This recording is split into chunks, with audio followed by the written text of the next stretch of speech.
welcome to the Artist Behind the Music USA edition. Today we have Tyler Joseph from Louisiana with us. Welcome, Tyler. Nice to be here. Yeah, thanks so much for joining me. So I want to dive right into kind of who you are and your story, your quick story on how you got started in the music industry. Well, I guess about at the age of 8 is when I started playing music. In my family, we have a long line of Cajun musicians, relatively famous Cajun musicians, if you want to say it like that, dating back to the 20s, I guess, of family playing Cajun music, Cool. um, in which I do. But at the age of 8, I decided I wanted to learn how to play the guitar, and then once I did that, and I got pretty good at that, the band I was playing in, we needed a bass player more than me on guitar. So they're like, well, we're gonna have to learn. You have to learn bass in about 5 seconds, and I did that, and I got pretty well known doing that. And then after that, I said I wanted to learn accordion, and rest is history, I guess. And I also know how to play drums, a little bit of steel guitar, pretty much anything on a bandstand that's an instrument I can probably play it. So you could be a one-man band. Have you ever tried that? No, I never tried that because mostly I play accordion and guitar, or accordion and bass are my two strongest instruments, and I need all my hands for that. So I never, That would be a little hard. yeah, kind of, just a little Unless bit. you learned how to play with your feet. Yeah, unless, That's a whole new level, right? yeah, yes, ma'am, it is. That's a whole new level. So what are you got going on right now? You have a couple songs that you're promoting? Yeah, one song we got out, the first release we did was Bottle of Patron. It was a song I wrote, just kind of just sitting around the house and thinking I want to write something outlaw because I really like the styles of Waylon Jennings, Hank Williams Jr. and stuff, and I just kind of thought, well, I want to write something about that. And really, the song is just about like you're on the road and you're never home and you're in a bar and you're drunk and you're all alone, and then you finally come back and you got a 4-wheel drive. The lights are smashed and your woman's heartbroken and hurt, just like trials and tribulations of being on the road and having maybe a wife or something. That's what we kind of put into that one. And then the next one we just released, tribute to the great Joe Diffie. We lost Joe this past year and wanted to he gave us such great music, and I wanted to just give something back to him. And I think we did a real good job on it. But that's and we're working on new music daily. Just finished up an original today, so yeah, it's been going pretty good. That's awesome. How would you say 2020 has shifted and changed you? Well, and in that the last gig I played here in Louisiana was on March 21st exact, and I have played a couple of gigs since then, but I think it being that the bars are closing and everything else, I love to play, and I don't play for money. I mean, I do play for money, but I don't play for the money. I play because I love to play, and I like to see people that are out there enjoying what I'm doing. And I know that I learned all this to be able for people to be able to enjoy it, and that's what I really miss. So I just wish we could get back to playing, and that's really 2020 sums it up. It just miss playing these gigs and miss making people smile and have a good time. Yeah, it's been a tricky run for everybody this past year. It's a wild ride that we're pushing through. How have Yeah. you kind of pivoted to adjust to the new kind of way of doing things? Well, it's kind of funny because before this ever came about, I was doing live concerts on Facebook Yeah. where I just play me and my accordion and guitar usually, and I just play and people would request songs. And it's like now that the pandemic has came, everybody's doing the live feeds. It's like so I kind of drew away from that, and I just post videos on Facebook every now and then just to kind of keep it up, and then whatever's going on, whatever can go on with the music, just as new releases and just different stuff. Mhm. Yeah, it's been interesting. Just switching over to live streaming from the live performances. How do you find the difference between performing live and performing to a computer screen? Well, it's funny because they had a virtual festival that came that came on, because usually in October, in the month of October, they usually have festivals like Accordion. What it is, it's a big Cajun music festival. They feature Cajun, Zydeco, and a lot of cooking and all this. And it's usually like one of the bigger festivals in Louisiana during the month of October. And they went virtual, so they went all virtual, and they just did. And it's just, I don't think, yeah, you're playing music, but I don't think it's the same as having that live audience and just having that feeling. Yeah, you're playing music, but it's not the same to me. It's not the same feel as playing with people and just having that natural reaction. Yeah, it definitely is a difference between a hand clap and like a heart that shows up with a like, right? Right. I mean, you can't see the heart. Usually you're playing, so you're just playing to a dead room. Yeah. Totally. No, it's definitely a different experience for sure. What would you say some of the hardest parts of being in the music industry for you are? The hardest part, I really can't say there's really no hard parts. I just, like I said, I love to play music and I do it for the fun of it. Because if I did it for a living, well, I'd probably be broke. But Um, I just like I said, I do it for the people, and I do it for the people to have a good time, and what usually what Cajun music and a lot of country music is for the people, and for people to get up and dance, and can't do much of that right now, but when we could, people get up and dance, and they do the two step, they do the waltz, and it's just fun for everybody.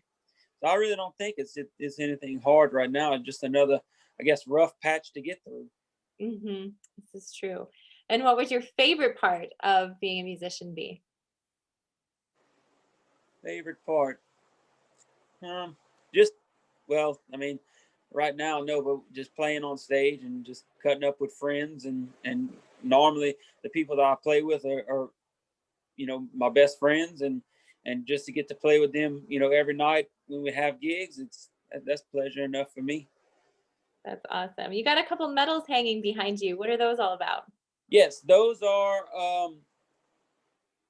every the Tuesday, or no, the Saturday before Mardi Gras, they hold a Cajun accordion contest. They call it a shootout, and those medals, well, some of them are from the shootout. I've won first place 5 times.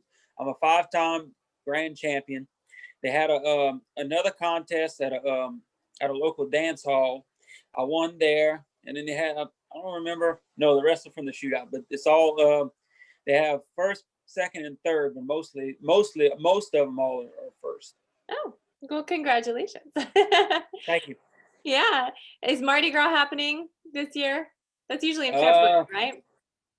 well, I don't know with the I, corona and everything, and do you think over they'll do a here, and virtual Mardi Gras? I don't know, the one over here where I live at. I don't know. It's pretty. That we're a town of, like, I don't know. You would say maybe 4,000 people, if not smaller than that. And usually for Mardi Gras, because we have what they call a traditional Mardi Gras. So for our Mardi Gras, they usually draw in 6,000 or more people usually. So Yeah. I don't know. It's It's a kind of huge hard to thing. go I virtual don't with think, that. yeah. If anything, I'd say they'll do a virtual bead celebration. Yeah. Yes, ma'am. Oh, that's awesome. Well, yeah, it's unfortunate. So many things need to shift and change, but you know what? We just make the best through them. So when you're That's it. not doing music, what do you spend your days doing? Well, lately I've been working is what I've been doing. I I play music. Like I say, I play music at night, and I'm a caregiver during the day. So I just take care of people that at their houses, and you know, do the basic duties of that, I guess. Very honorable. That's an important role to have in this world, right? Taking Yep, care of people that need the assistance. It's a that's beautiful it. thing you do. Hmm. Yep, because you're gonna, I say I'm gonna need it one day too. So I'm gonna, you know, The whole karma, law of karma, right? Give and take. right, Yeah. right. Yeah, give and take. As a songwriter, do you have a specific way or style you like writing, or do you just kind of let things come to you? Do you like writing with the accordion over the guitar? Let's hear your songwriting story. Well, I like just letting it come to me at times, and sometimes I do get stuck. Um, just like Bottle of Patron, where I thought in a one kind of genre thing. I'm gonna write something that sounds outlaw to the bone, and that's what I'm gonna do. And well, that's what I did. Um, but you know, if I do get stuck, I have my girlfriend. She helps me write some stuff. My grandmother, I live with my grandmother, but she helps me write some stuff too. Just like today, we finished up a song. She helped me finish it. It's all about kind of just helping, and sometimes just like the song will just come and I can write it all down, or sometimes it takes a little bit more effort, but I just like to let it come to me, just like, hey, you know, you're looking at a tree and then there comes an inspiration for something. Totally. The inspiration can come from everywhere and everything, right? Right. Do you have a song that you're most proud of that you've created? Probably a bottle of Patron. And I had this, and I wrote this 4 years ago, and everybody's gonna tell, well, you need to cut the song. You need to cut the song. And I'm like, you know what? No. And I always think that the stuff I write is not good enough, Mm. just for some reason. I don't know why, but um, and this one, I finally said, well, I'm gonna go cut it, and I did, and I was very proud of the way it turned out. And I'm like, well, shit. I said, well, I can write that, you know, and I just didn't think, you know, you never think your stuff's all that great for me anyway. Mhm. And when we cut that, I'm like, wow, my song can sound like that. And it just left me real surprised. Isn't that a good feeling when you kind of prove yourself wrong with a thought like that? Right, right. You Mhm. know, and with the guy I go to, it's kind of like a step process. So I get to see it, I get to hear it when it's like a almost like a baby, and then you kind of hear it grow because he'll send you different cuts, and it's like, oh, we added this, and then we added this, and you get to hear it all, and it's like once it's finally done, it's like, oh, the child's born, you know. Right. Yeah, for sure. It's a fun process watching a song grow and shapeshift into Yeah, something bigger than it started with, especially right? especially if you write it, you know. It's Yeah. like that's kind of like your baby, and you wanted to see it grow into something, and it did real well, or it's doing real well. You know, local charts around here, in Texas also, it jumped on there too. So I think we did real good with this one. That's awesome. Congratulations. Thank you. Um, just back to that idea of not feeling good enough or your song's not feeling good enough. What do you use to kind of push through that feeling when that arises for you? Because I know it's a really common feeling that comes up for not only musicians, but everybody as a human, we have those kind of thoughts. So just in music or your everyday life, what kind of tools do you use to push through Uh, that resistance? Especially like when I'll do videos or Mm. just something. I don't like to hear myself sing. Although people say, "Oh, you know, it's good," but it's like I just have that. I strive to do it as best as I can, and sometimes in one video I'll have taken the video about 12 times because something in there didn't seem right, and it's like it has to be like as perfect as, you know. And it just I strive to be as perfect as I can, but with knowing I'm not going to be the best, but I'm going to be as best as I can be in doing just anything. So that's why I really don't have no tools to help me do it. It's just I gotta feel right with the take or the cut, and just to make sure that if I'm putting it out, you know, I'm putting out good content and not just kind of just throwing stuff together, because I won't just make a video and just throw it out there. I gotta make sure. I don't know. I guess it's some OCD, I guess, or whatnot. But I just The gotta make artistic sure it's way. right for me. Right. Hmm.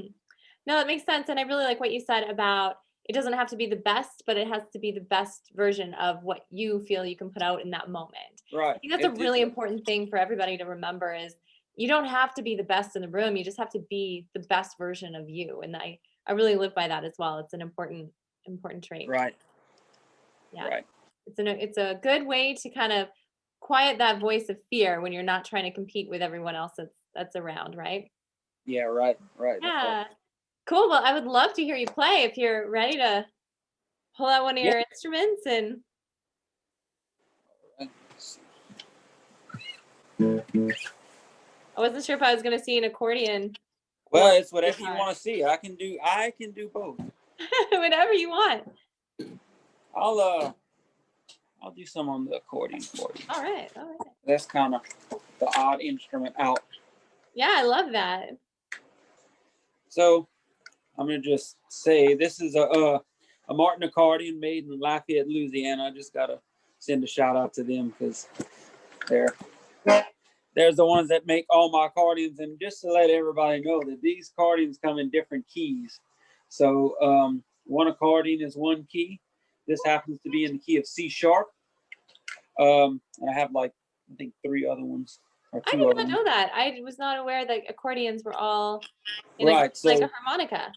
I think it's just to make you spend more money, I guess. All right. Well, I guess I'll play a song.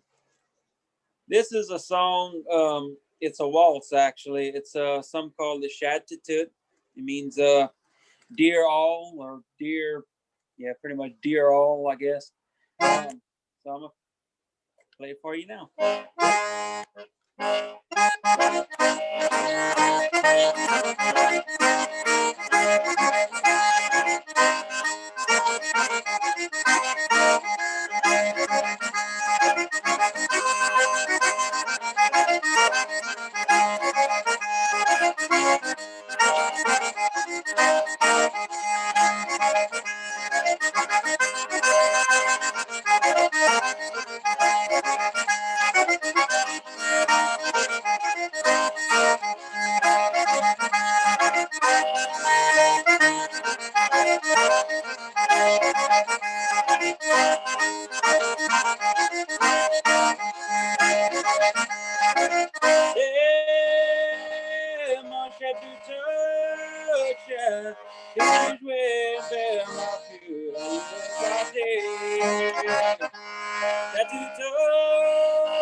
Yeah, that is a feel good. I just wanted to get up and dance. I don't need That's to be in a it. bar to do that.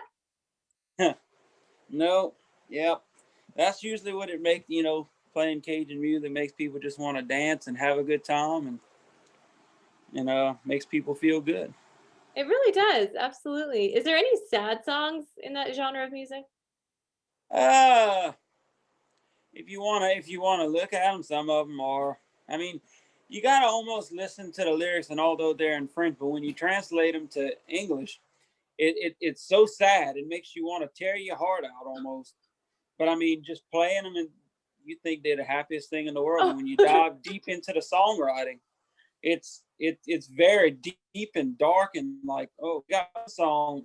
The guy in the song was condemned for 99 years in prison for I think for loving his wife, or I don't know. It's so deep and dark. You just got to dive into it. But it's great music, and it's great feel good music. You just probably wouldn't know it if you didn't understand the words. It's crazy. that is interesting. And so it's mostly in French. Yeah, mostly. Um, they got artists that do play accordion, and they do it in English too. But mostly it's 50-50, mostly English and French, but a lot more probably French, I would say. Are you fluent in French and English then? Actually, you wouldn't believe it, but I don't know how to speak a lick of French, and I don't know what I'm saying when I'm singing it, so I have no idea. That's okay. I like that. Yep. Hey, Just learn the words and go for it. Yep, I get by. That's perfect. Perfect. Well, we'd love to hear one more song if you're up for that. Yeah, I guess I'll do one on guitar. Sweet. Switch her up. Let's see. Does it have to be an original, or it can be? Whatever you feel like playing. Usually original, yeah. All right, I'm gonna try to do Bottle of Patron. Yeah, I was gonna say, let's hear your Bottle of Patron song. Perfect. Read my mind.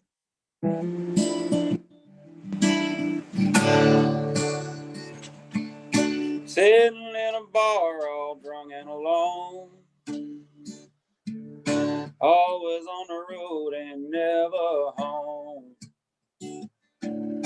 Do you think Hank done it this way?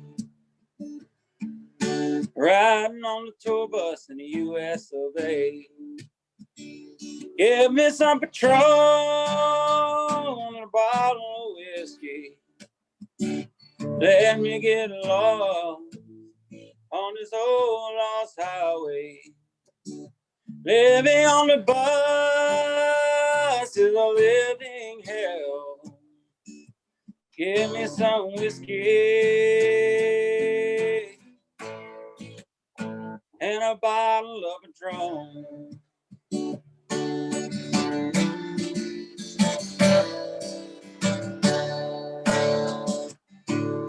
I've seen some users and I've seen abusers. Life on the road is a living hell. Night after night, show after show. Nashville, Tennessee to the promised land. Give me some Patron and a bottle of whiskey. Let me get lost on this old lost highway. Living on the bus is a living hell. Give me some whiskey and a bottle of Patron.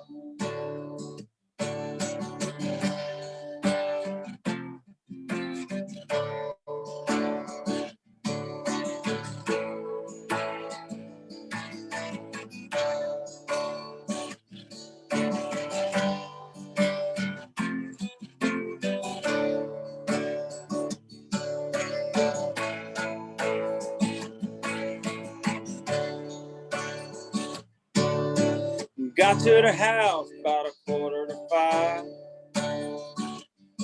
I got a busted tail light on my 4-wheel drive. Lipstick on my shirt, whiskey on my breath. And that woman of mine's heartbroken and hurt. Give me some Patron and a bottle of whiskey. Let me get lost on this old lost highway. Living on the bus is a living hell. Give me some whiskey and a bottle of Patron. Yay! Thank you. I like that one. That's fun. Now, I have a question about Patron and tequila. Are you a big tequila drinker? Not really, actually. What inspired that song? Just, I don't know. Just like thinking in the outlaw sense, like what it's like to be on the road all the time, and just having a wife when you're on the road, I guess, and just how she would perceive stuff, and then just saying living in, riding in the bus is a living hell because you're always on the bus, which I don't think would be a bad thing to me, because I'd love to play music all the time. And of course, if I had, my girlfriend would come with me, obviously, but it's just thinking in a perspective, I guess, that way, just like kind of like outlaw type, like I don't give a damn, I guess, about anything. It just kind of just it kind of wrote itself, I guess, if I would say.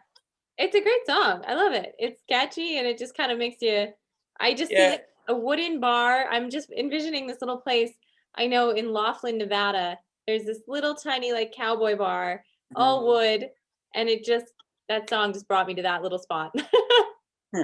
Yeah, and people told me it was like the hook, give me a bottle of whiskey and a bottle of Patron, and they said, well, that's a dang good hook. I've had people compared it to Chris Stapleton. I've had people compare it to something that would be for Jamie Johnson. I mean, kind of all the way around, but like I say, hey, it's me. Yeah, and it's great. Right.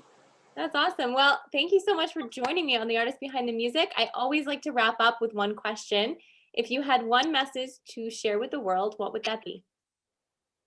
One message to share with the world. Just love everybody. Hmm.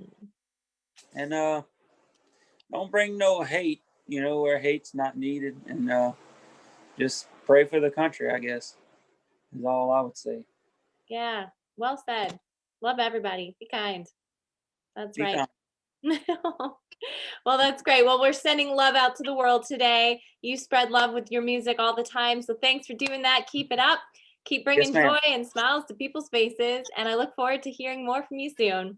Tyler Yes, Joseph, ma'am. thanks so much for being on The Artist Behind the Music, and we'll catch up very soon. Yes, ma'am. Thank you very much.